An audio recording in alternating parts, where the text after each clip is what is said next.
Esse é o PurinaCast, o projeto que faz parte do programa de extensão explicando o sistema purinérgico para a comunidade da Universidade Federal da Fronteira Sul, que relaciona o sistema purinérgico a diferentes temáticas, com o intuito de compartilhar conhecimento de maneira aplicada e descomplicada. Hoje eu estou com a professora doutora Gabriela Gonçalves de Oliveira. Seja bem-vindo, professora. Obrigada, boa tarde a todos, bom dia, né, a todos e todas. Eu já vou apresentando. Atualmente atua como coordenadora acadêmica da Universidade Federal da Fronteira Sul, desde 2019, a universidade onde é feito esse projeto explicando o sistema purinérgico para a comunidade. Professora, muito obrigado por ter aceitado o convite. Obrigada, eu. Então tá, eu já vou começar. Esse podcast é relacionado sobre doenças causadas por fungos, e com isso a gente vai adentrar no sistema purinérgico. E antes de tudo, eu vou fazer a pergunta, professora. Podemos começar explicando o que são esses fungos, o que são, de que classe eles são, que fungos são esses que acometem a nossa saúde, enfim. Ok, então, obrigada pelo convite, agradeço. Né, então, espero que todos aproveitem um pouquinho aí desse podcast. Esse assunto, né, quando a gente fala em fungos, normalmente, né, são organismos, né, então são células eucariontes, tem um próprio reino, né, que os designa, de acordo com as suas peculiaridades, e normalmente a gente não pensa muito em doença fúngica. Hoje em dia, sobretudo que a gente está numa pandemia, a gente pensa mais em doença viral ou bacteriana, né, bactérias ou vírus, só que os fungos, eles também são agentes importantes, né, que causam doenças. Então, quando eu falo de fungo, eu estou me referindo, né, quando eu falo em saúde, em medicina, sobretudo a gente pensa naqueles pacientes que estão mais com a imunidade comprometida, né? Então, são o público, normalmente, mais suscetível a ter infecções mais graves. Então, aquele pessoal que está no hospital, internado, pessoas que têm, né, que têm AIDS ou outras doenças genéticas que prejudicam a sua imunidade. Então, a doença fúngica, ela se torna um problema quando ela é recorrente, né? Quando o paciente tem uma imunidade debilitada, ele não vai apresentar uma infecção fúngica uma vez só na vida. Não é algo simples que a gente tem uma vacina e está completamente protegido. É algo que vai ocorrer constantemente. Então, e a partir daí se torna um problema, né? Então, temos vários tipos de fungo que afetam desde a superfície da pele. Todo mundo aqui já viu, né? Alguém que tem uma infecção na unha ou na pele, que é algo mais estético, né? Só que toda infecção fúngica ela pode se agravar num hospedeiro, numa pessoa imunossuprimida, tá? E a gente tem infecções que vão, então, se agravando naturalmente, né? Aquelas sistêmicas, sobretudo aquelas que são inaladas pelo ar. Então, temos infecções subcutâneas, oportunistas, quando a gente realmente está numa situação de transplante de órgãos, com AIDS ou com a imunidade comprometida, então vai se agravando, né? Mas é importante frisar também, pessoal, que os fungos, eles são importantes no ponto de vista alimentar, né? Então, em muitos processos de fermentação, que a gente já sabe, né? Cerveja, pão, etc., a gente tem a presença dos fungos e eles também, por um outro lado, eles podem produzir metabólitos contaminantes na agricultura e produtos que podem causar lesão renal ou mesmo carcinogênese. Então, o controle fúngico na medicina é importante, na alimentação também é bem importante. Eu já vou aproveitar e emendar a próxima pergunta, né? E os fungos e seus metabólitos interessam a medicina sobre vários aspectos, e quais aspectos, então, são esses? Se pudesse dar um panorama geral para a gente, para atiçar mais a nossa curiosidade. Sim, né? Então, os fungos, né, os metabólitos interessam a medicina sobre vários aspectos. Como eu já comentei, né, a gente pode ter quadros aí de intoxicação alimentar, quadros de doenças, problemas renais, até mesmo carcinogênese, né? Então, prejuízo de culturas alimentares, Por isso que o controle, né, quando a gente fala em nível mundial mesmo de alimento, é um controle rígido, né, para que a gente não tenha esse tipo de prejuízo à saúde humana ou animal. E, obviamente, né, que também são importantes na questão de estudos de medicamentos, né? A gente teve aí a produção de antibiótico a partir da observação de um fungo que contaminava uma cultura de bactéria. Então, aquele fungo estava inibindo o crescimento bacteriano, né? Então, o fungo em si, né, e os seus metabólitos interessam sobre muitos aspectos. Tem o papel na saúde, né, que a gente já sabe, na produção alimentar, etc., e no papel de doença, né? Então, tudo que deve ser feito é o controle, né? O paciente é a pessoa ter uma imunidade rígida, ser saudável, e também os órgãos reguladores do Ministério da Agricultura, do Brasil e mundo, né? Vamos dizer assim, todos terem um controle eficaz na produção de grãos, né? Na contaminação. Então, isso é bastante importante. Tá certo. Eu até estava vendo uma vez um congresso e estava falando sobre meningite e a palestrante estava falando que uma das mais difíceis de detectar geralmente eram as fúngicas, né? Por Isso. infecção fúngica. Porque a princípio você vai tratar o paciente, todo médico, isso acho que é mundo, né, Brasil, você pensa em bactéria, né? Então a gente pensa em hemófilos influenza, por mais que tenha vacina, a gente pensa nos streptococcus, estafilococos, e em último caso vai pensar então numa doença fúngica. Só que a própria pandemia mostrou isso, né? Então trouxe à tona infecções fúngicas importantes, como a mucormicose, que é uma infecção fúngica sistêmica, outras por cândida em vários locais do mundo, infecções que não se esperava, mas um paciente que está na UTI há dias, né, com a imunidade ali prejudicada, entubado, com vários outros medicamentos imunossupressores, isso causa uma alteração muito grande na resposta imunológica, e os fungos, eles podem ter justamente aproveitar essa oportunidade de causar doença, né? Às vezes Exato. sendo de difícil diagnóstico. Sim, sim, sim.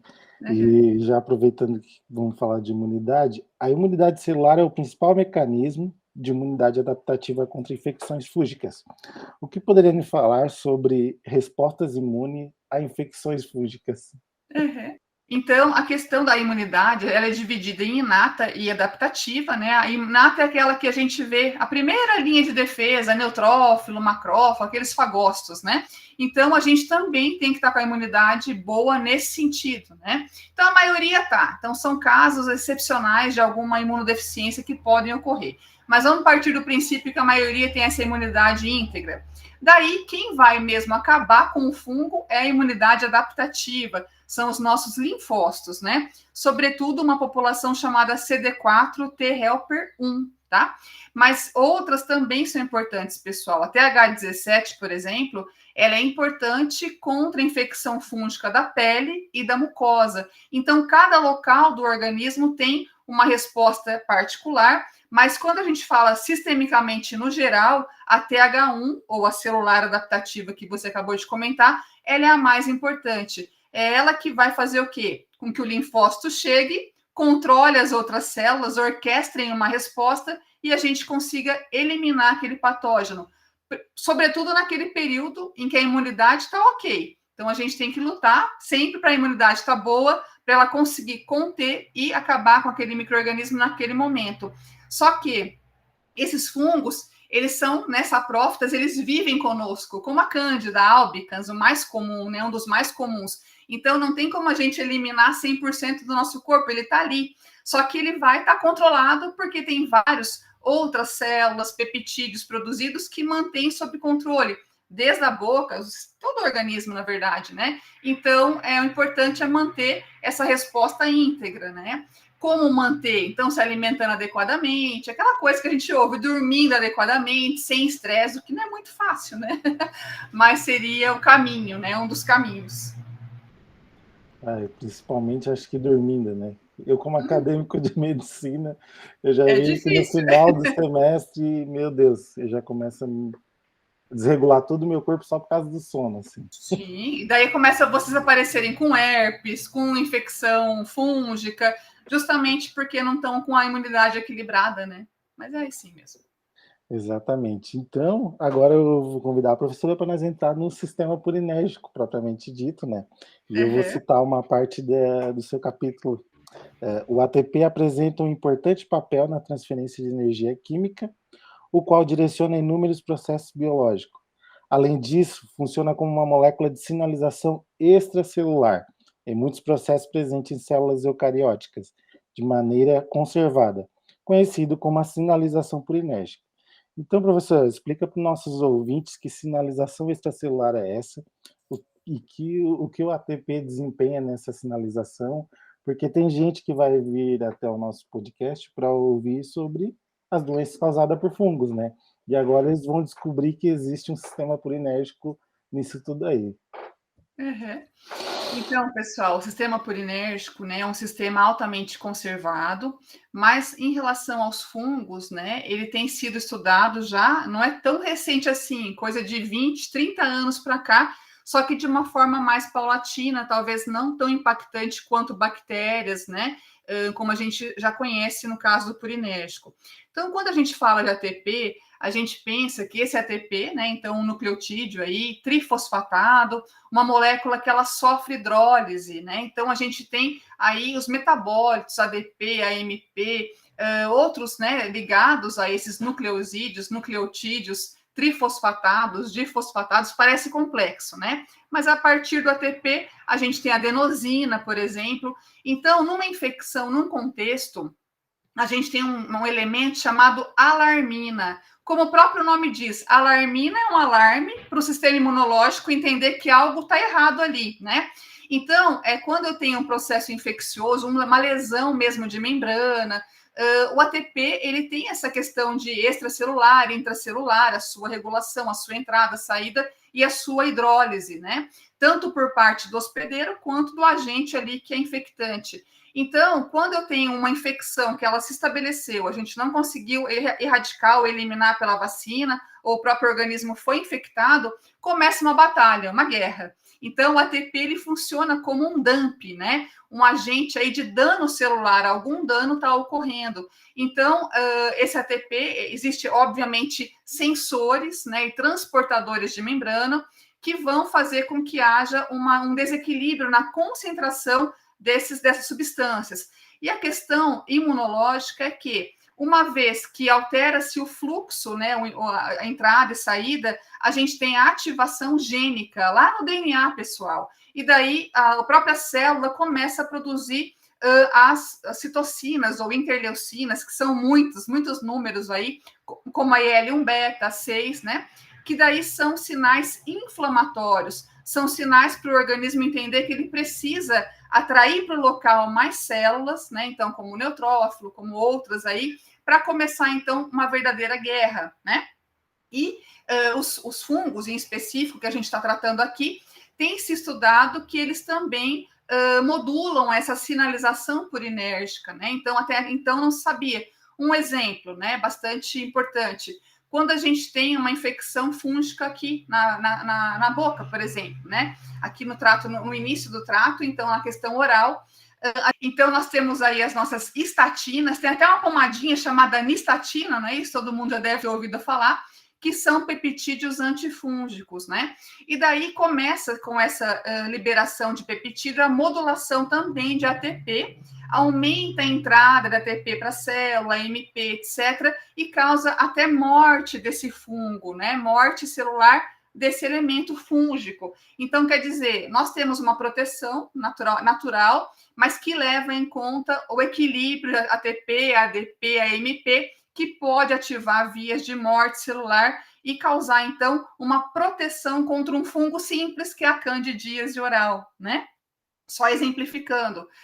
No caso também, alguns fungos podem causar alergia ou a hipersensibilidade, né? Então, um deles é o aspergillus. Então, tem gente que, uma vez que se infectou, né, produz, então, esse ATP, essa alarmina, a pessoa, ela produz algumas citocinas, como a IL-33, que vai ativar a resposta de hipersensibilidade. Então, ela vai ter, além de uma infecção, um quadro alérgico ao fungo, né?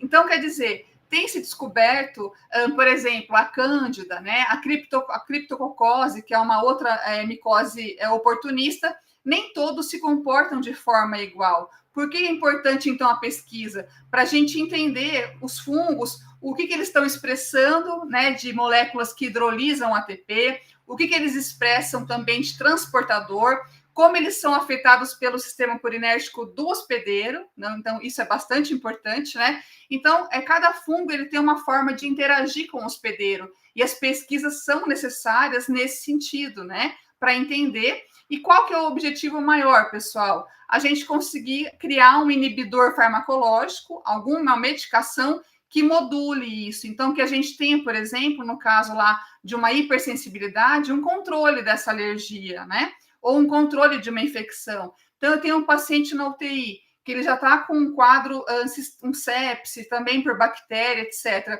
que eu consiga também ter uma medicação que controle esse quadro inflamatório importante que é gerado, né? Então, também nesse sentido. Ah, que legal.